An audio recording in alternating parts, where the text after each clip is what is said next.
promoting dialogue. It's midday in Dakar, Accra, Monrovia, 1 o'clock in Lagos, Cotonou, Niamey, and Praia. Good afternoon, and many thanks for staying tuned to West Africa Democracy Radio, broadcasting from Dakar, Senegal. This is Newslink. Here are the top stories. Residents of Ghana's Ablekuma North head to the polls this Friday, ending months-long parliamentary void. We have thus provided a path to complete the collation process so as to ensure that the residents of Ablekuma North have a representative in parliament. We assure the public and the political parties that, as always, we will live by our motto and ensure that the rerun is fair, transparent, and credible. CSOs and political parties in Togo join forces to pay tribute to victims and deceased of late June demonstrations. Côte d'Ivoire's opposition leader Cham denounced the arrests of young party leaders, calls for their immediate release. We are attacked today. We are somehow victims of our success. Let us not turn a victory into a defeat. The reason why we are so much attacked is that we are on the right track and that we are going towards victory.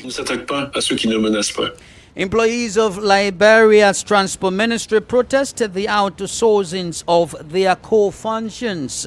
Please stay tuned for details of these stories and more. Here is Augustine Coley with Newslink.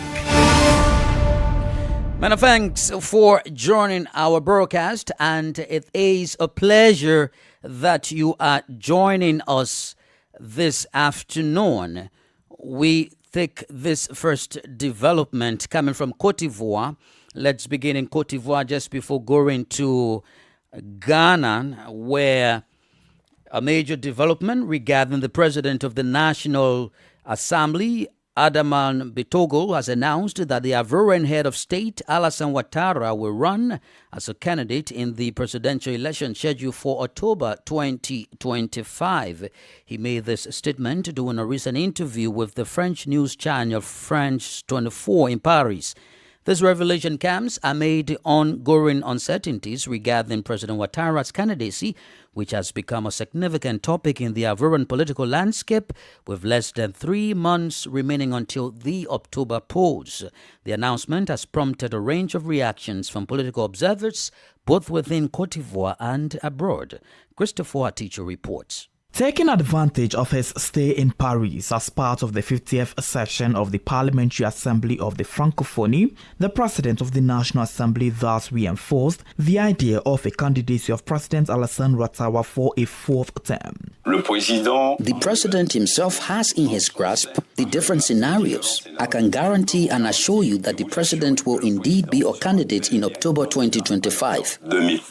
For Nuruddin Oyeoli, a political communication analyst, this statement by Adama Bitogo can be seen as a form of pressure being exerted on President Alassane Ouattara so that he clarifies his position and puts an end to the uncertainty. This media outing makes me think that they themselves don't know if the President will be a candidate or not. That means they are in doubt. So I think there are all kinds of people who are trying to put pressure on him. They themselves are not sure that the President will be a candidate. However, this analysis is not shared by Ivorian political analyst Seydou Sousa, who views the move as more of a strategy intended to revive public debate surrounding the head of state candidacy. There is no pressure. I think the President said he is calm, especially since he still has the reins of the RHDP. If in the hypothesis I will propose someone, I don't see this person who will free himself from his leadership. Let's see how the RHDP works. It's not a means of pressure, it's just to fuel the debate. To date, the main candidates for the major opposition political parties have already formalized their intentions for the October presidential election. However, within the ruling RHDP party, uncertainty remains, even though the deadline for candidates to submit applications is set for August 26, 2025. The opposition, nevertheless, continues to contest a fourth term for Alassane Ouattara. Christopher Teacher with the details of Marcel Ariston Blade's report from Abidjan. Meanwhile, Cote d'Ivoire's prominent opposition leader Tidjane Cham has condemned the recent arrests of several young leaders from his party, the Democratic Party of Cote d'Ivoire, PDCR-RDA. He called for their immediate release, describing the arrests as serious violations of democratic principles and fundamental freedoms. Cham made the statement on Thursday amid escalating political tensions in Cote d'Ivoire as the country approaches the October presidential polls. Here is an extract of Tidjane Cham's statement. I want to assure them of the support and solidarity of the PDCR and of myself, their president. I want to be informed of the situation hour by hour, day by day. All this is unfortunate, and it is not this Cote d'Ivoire that we want to see. It is about achieving the democracies that are repeated and quite regrettable. It is all this that we want to change. We are attacked today. We are somehow victims of our success. Let us not turn a victory into a defeat. The reason why we are so much attacked is that we are on the right track and that we are going towards victory. We are not attacking what is insignificant. Cote d'Ivoire's prominent opposition leader Tidjane Cham. Let's now take you to Ghana, where residents of Ablekuma North are finally heading to the polls today, Friday, July 11, after more than 7 months without parliamentary representation. This rerun election aims to resolve a long-standing electoral stalemate in 19 polling stations. The two leading candidates are Nana Akua-Afrei from the opposition NPP and Arurabina Aboyne from the governing NDC, both of whom are confident in their chances of victory. The Electoral Commission has stated that it is prepared to deliver a credible outcome. Here is a highlight of the voters' reaction at the ongoing voting process. But we came out, you see all these people. We are not importing from anywhere. They live in Ablekuma here. They know which candidate will win the election and help them. Electoral Commission and the NDC trying to deny that candidate. And they said that even if Electoral Commission won, we should go to the rerun of all Ablekuma, the 281 police stations, but they will still make sure that they vote for Ekwefre to win the election. This is a constituency we can't just let go. So all of us have to put our heads together, come on hand and support her, because that's her decision. The ballot without confrontation, but that's another, as I was indicating. Why do you take your vote elsewhere? And that is why immediately Dr. Bamian considered these things, violence and chaos started. And so that advantage, which is their basis for calling for a rerun, is there. But whether it's going to inure to their benefit, we will know after 5 p.m. But, I mean, this place is a constitution. Thank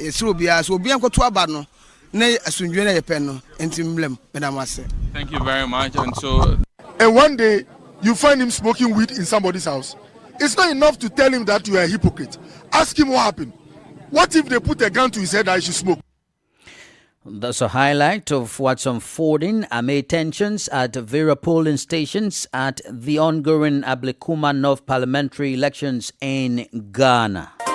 More stories coming up on West Africa Democracy Radio. Newslink continues. Let's now take you to the Gambia, where a prominent civil society organization that monitors democratic governance has expressed its support for the appointment of Joseph Koli as the new chairman of the Independent Electoral Commission. This appointment was made by President Adama Barrow, replacing the long-serving chairman Aliyu Momar Njai in the preparation for the upcoming 2026 general elections. The CSO Election Watch acknowledged that the newly appointed chairman will face challenges but expresses confidence in his extensive experience within the country's electoral body. Sankule Janko has more in this report. The civil society organization known as Election Watch Committee, which has played a crucial role as an electoral observer in past national elections, welcomes the appointment of Joseph Koli as chairman of the Independent Electoral Commission (IEC). Yankuba Manjang is the national coordinator of Election Watch Committee. Mr. Joseph Colley being a senior member and of course the vice chair being appointed to take up those reins is really welcomed. And equally being supported by a seasoned diplomat who have served extensively across the country as a vice chairperson, coming with new and fresh ideas. I think the appointments are really welcomed by the Elections Watch Committee. Manjang also states that the appointment ensures continuity with the commission, thereby praising Colley's institutional knowledge and experience.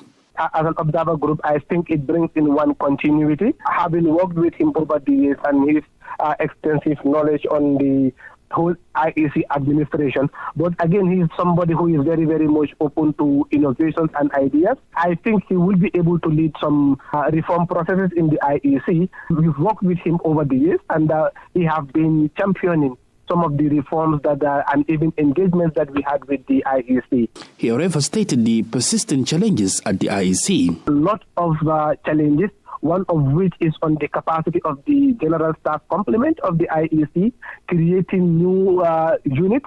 For example, there has been an outstanding or a long-term advocacy to get a unit on the data management, a unit on the statistics.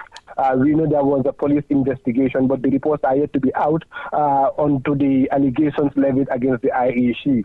At the same time, the CSO emphasized the need for ongoing civic education, inclusive voter participation, and adequate support from all branches of government to ensure the IEC remains independent and effective as it heads into 2026 presidential elections. Sankule Janko fight that report crossing over to Cote d'Ivoire, where civil society organizations and political parties are gathering this Friday to honor the victims of whose bodies were discovered in the Bay and Fomé Lagoons during the late June demonstrations.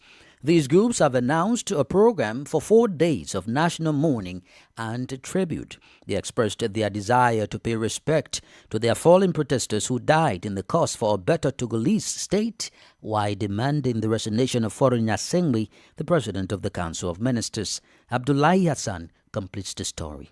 According to civil society organizations and political parties in Togo, the recent demonstrations held on June 26, 27 and 28 resulted in the deaths of 7 protesters. They condemned the abuses and repression that occurred during these events. As a means of honoring those who lost their lives during the demonstrations, the civil society organizations have announced that religious services will be held this Friday, followed by a peaceful demonstration on Monday at the Bay Lagoon to pay tribute to the deceased. Professor David Doze is a spokesperson for the Togo Debut Citizens Front. Le vendredi 11 juillet, nous pensons... On Friday, July 11, we plan to ask for Muslim prayers in mosques. The day after, we will simply ask the Togolese to start putting on their black clothes on Friday, to continue to wear black on Saturday. On Sunday, July 13, we will order a number of religious services, Christian prayers in churches, and on the last day, which is Monday, July 14, 2025, the army. Silencieuse à travers des artères de Lomé. These organizations and political parties express their solidarity and compassion for the families of the young people whose bodies were recovered after the demonstrations. They consider the deaths of protesters as a dedicated prize in the fight for social justice and democratic governance. Here is Professor David Doze speaking again. It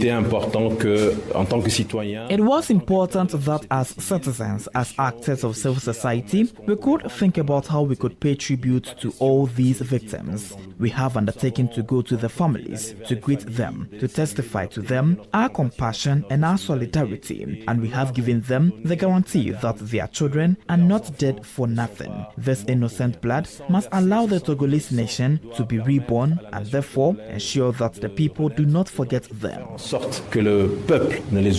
Additionally, a civil society delegation is scheduled to travel to Agwe in the Republic of Benin this Sunday, July 13, for the 7th tribute ceremony of the year dedicated to Sylvanus Olympio, the father of the country's independence.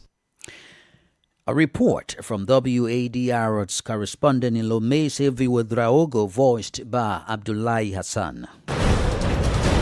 You are still listening to Newslink here on West Africa Democracy Radio, broadcasting from Dakar, Senegal. Here is a reminder of our top stories.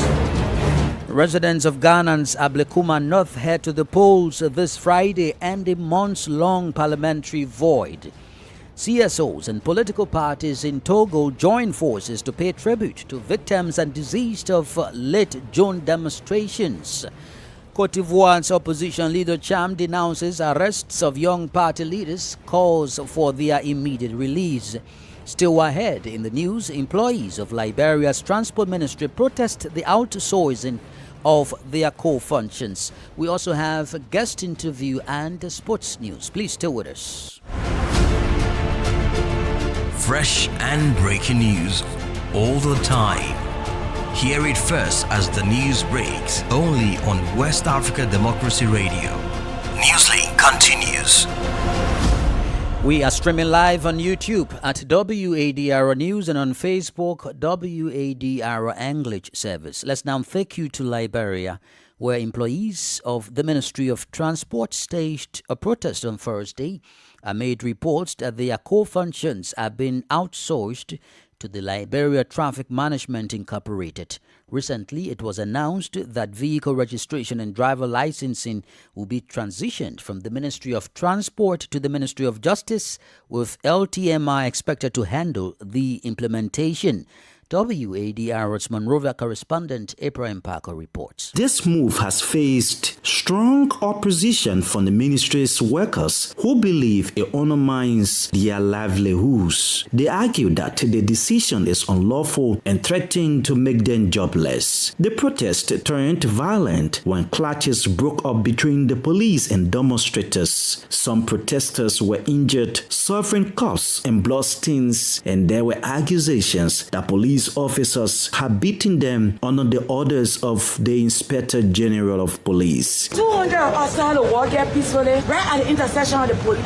The police came from nowhere, but this is what we left with. We are not resting. They are threatening to open Liberia Traffic Management on Monday. The division for driver lesson and lesson play will no more exist. Acting president look in our faces and told us this is the deal the government wants. In response to the protest, House of Representatives Speaker Richard Kuhn promised an investigation and oversight into the matter. We're reading on the floor, we make decisions today on behalf of what you said. We made on everything, then never had a decision to make. We got all the concessions that we don't know about. If we run the floor, they will make a determination. The government entered into a concession agreement with LTMI in 2018, granting the company exclusive rights to finance, design, build, operate, maintain, and transfer a comprehensive vehicle and traffic management system. Despite this, in June 2020, the Ministry of Transport also signed a public-private partnership agreement with Modern Development Management Corporation to develop a new vehicle registration and licensing system. The situation continues to develop as stakeholders debate the legality and implications of these agreements and the move to outsource key transportation functions. For Newslink on WADR, Abraham Parker, Monrovia. Still in Liberia, reactions are surfacing in response to President Joseph Boakai's recent statement inviting the United States government to conduct a survey of the country's mineral resources.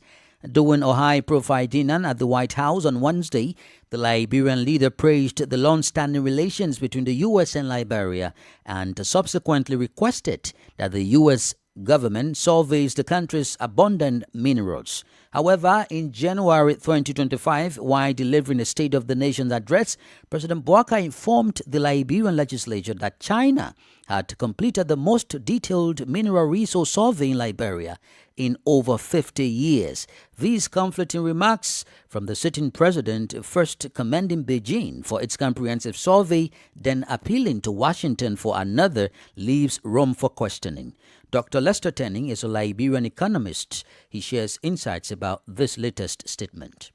The President of the United States is not just a political president, but an economic giant. He encourages commercialization of concepts, wherein it should be, it will be, and it must be a win-win so that tomorrow when we have discovered through the assistance of the American government, the presence of certain rare earth material that are very vital to the American economy, it should also have reciprocal dividend for the Liberian economy. So what the president is asking is not a partnership where we just produce the raw material and accept any price. In January, President Joseph Boakai told the Liberian legislature during his State of Nation address that China had completed the most detailed mineral resource survey of the country in more than 50 years. A statement of inviting the U.S. to do a survey of the country's mineral. How would you describe such move, or in terms of contradiction to what he had already told the Liberian legislature? No, I don't see contradiction.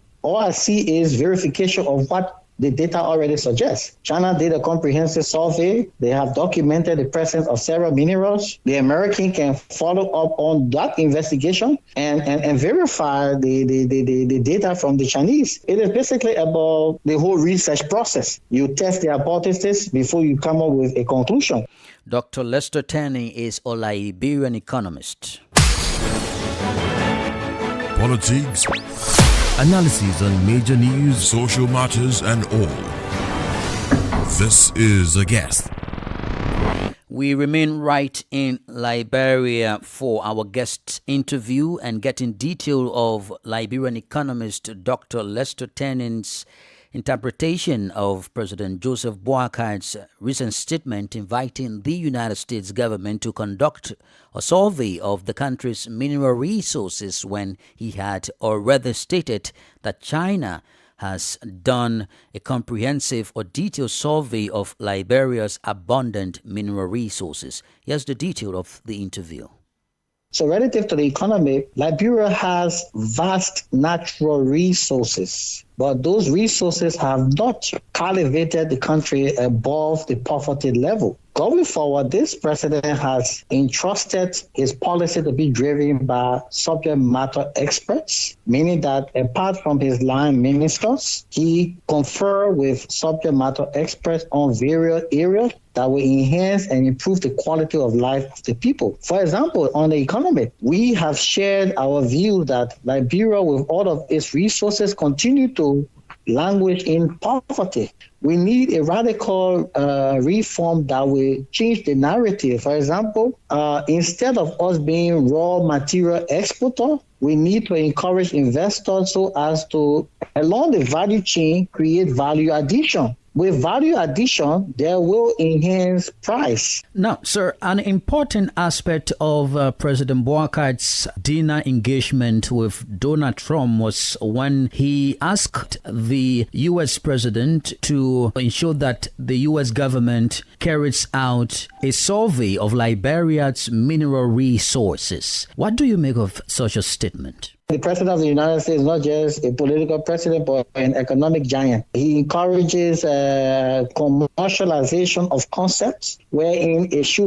will be, and it must be a win-win. So that tomorrow, when we have discovered through the assistance of the American government, the presence of certain rare earth material that are very vital to the American economy, it should also have reciprocal dividend for the Liberian economy. So what the president is asking is not a partnership where we just produce the raw material and accept any price. In January, President Joseph Boakai told the Liberian legislature during his State of Nation address that China had completed the most detailed mineral resource survey of the country in more than 50 years. A statement of inviting the U.S. to do a survey of the country's mineral. How would you describe such move, or in terms of contradiction to what he had already told the Liberian legislature? No, I don't see contradiction. All I see is verification of what the data already suggests. China did a comprehensive survey. They have documented the presence of several minerals. The American can follow up on that investigation and verify the data from the Chinese. It is basically about the whole research process. You test the hypothesis before you come up with a conclusion. How would you term the concession and access agreement signed with Ivanhoe Liberia Limited, which the U.S. government will be providing $1.8 billion to to Liberia when it comes to its rail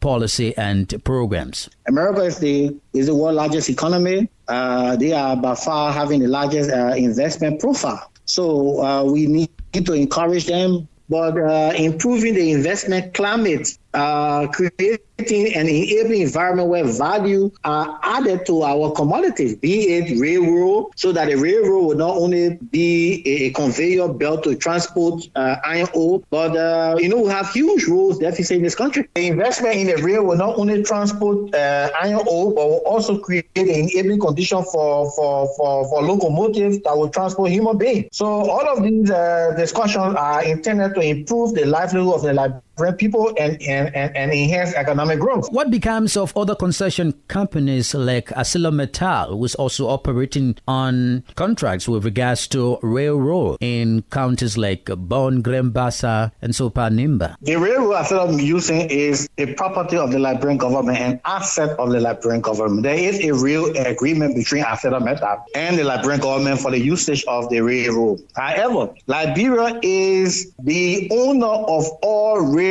in this country. Having competition is not a bad business model. There are a couple of agreements that were made in the past, and those agreements have not benefited the Liberian economy nor its people. Those agreements need to be revisited and amended for the sake of enhancing productivity and economic growth for our country. There are also concerns about the current existing mineral development agreement with ArcelorMittal, which gives the company 100% control over the Yekepa-Buchanan Railway. Does that in any way affect the signing agreement with Ivanhoe? The beauty of contract is that there is always room for amendment. So obviously, ArcelorMittal will be called to the table to be informed of Liberia's strategic interest.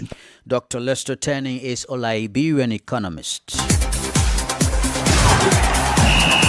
In the world of sports, in Casablanca, it was all great and no goals as Tunisia and Algeria played out to a 10-0 draw in their WAFCON 2025 Group B clash. The much-anticipated North African derby delivered intensity at the Stade Perejo, but lacked a finishing touch. Tunisia showed signs of improvement after a 3-0 loss to Nigeria, but they couldn't convert their chances, extending their WAFCON losing streak to 5 games. With the draw, Algeria moves to 4 points and remains unbeaten ahead of their final group game against Nigeria. Meanwhile, Nigeria are through to the WAFCON 2025 quarterfinals after a hard-fought 1-0 win over Botswana in Casablanca. It took a late 89th minute strike from Chinwedu Desu to finally break Botswana's brave resistance. And that's the latest in the world of sports. With that, we've come to the end of this edition of Newslink here on West Africa Democracy Radio, broadcasting from Dakar, Senegal. Thank you for listening. A many thanks to Falilu Sow and Umu Danyoko for the technical assistance. By 1 p.m., Mustafa Jakite will be here with the comprehensive news in French, which is Info chez vous. Until then, I am Augustine Cully. Good afternoon. And many thanks to you for listening to Newslink via Hot 104.3 FM, Newmi FM 94.0, Hilltop Radio 104.7 FM, and Veritas Radio 102.9 in Banjul, the Gambia. We also appreciate our listeners in Liberia via Alternative Youth Radio 98.9 FM, Lofa County, Radio Kagama 94.5 FM, Nibe County, DCN Radio 91.3 FM, Riverside County, Wakat FM Radio, Banga, Liberia, Radio Baf FM 91.3 Sierra Leone. For you listening via Radio Pad 95.1 Damango, Savannah Region.